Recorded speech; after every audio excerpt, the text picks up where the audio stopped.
Okay, now, prior to this interview, we had a very hot discussion on this issue because people are being affected, and this is a practice that is expected to be abolished, which is not, in quotes.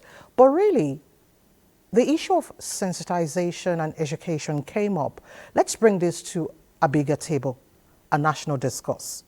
How do we draw lessons from the negative aspect of this practice or belief so that we can have a better nation, a better society, so that we can also grow love amongst ourselves, tolerance in quotes? Okay, so I've lived in America for a bunch of years, yeah? I lived in America a lot. And when you come to America or Europe or anywhere, Africans no longer understand, they no longer see those tribal lines again, which something suddenly bonds us together because we all face racism at the same time. When racism comes, it doesn't say, are you Igbo, Hausa, Yoruba, are you Efik, are you from Ghana?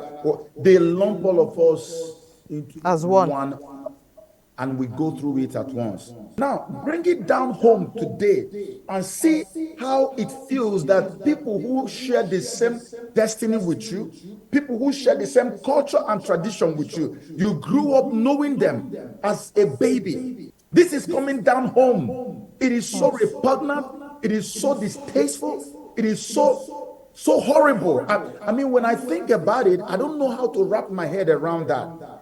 People today, let me tell you the truth. If you look at, I went to meet one man during the abolition program. The guy told me, he said, Joe, I want to take you to my house. I came to his house. He brought his album and showed me the picture he took with his wife and his 5 daughters. His wife and he's a medical doctor. And the guy said to me, Joe, look at all my beautiful daughters. I said, yeah, wonderful. They look so beautiful.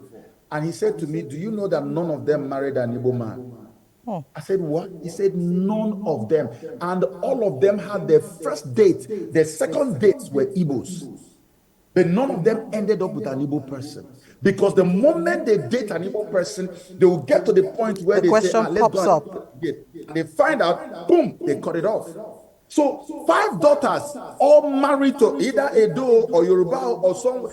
Now, you are chasing your own out. Do you think that when they marry those people, that they will ever want to have anything to do with Igbo land again? So if we are also clamoring to have a place at the center or in the leadership of Nigeria, if this one is not resolved, it's going to be extremely difficult, because you are going to have some of those people that we have ostracized from our midst, people we are discriminating against. Most of them are already in power today, because for some strange, mysterious reason, these people we call also are actually some of the richest people we have in Igbo land today, incidentally. So I'm saying to my people, if you want to have a place in the sun, you've got to learn how to put up with blisters. And in this case, we're not even putting up with blisters. We are only trying to be sensible enough to bring our own together. I see what the Yorubas do. There are people who bear Yoruba names in Kogi State today. And the Yoruba people are always looking for where they find anybody that even behaves like he's Yoruba. Even if you don't have the Yoruba name, they will grab you and bring you together, because there is so much power and strength in unity and numbers. Why are we scattering our own? What we should be doing now is to bring more numbers together. We are too many as a people. In South today, there are so many people who are Igbos who say, oh, we are not Igbos. It is because this division has not been dealt with. There are Ikwere people, there are Igbo-speaking people in Delta. How can we bring them together if on our own we are still discriminating against the people we call Osu? So for us to be able to foster unity, both internally and on a national level, we need to eliminate all manner of segregation, all manner of discrimination on every level, by every stretch. Every single appearance of it has to be eliminated, whether it is internally or externally.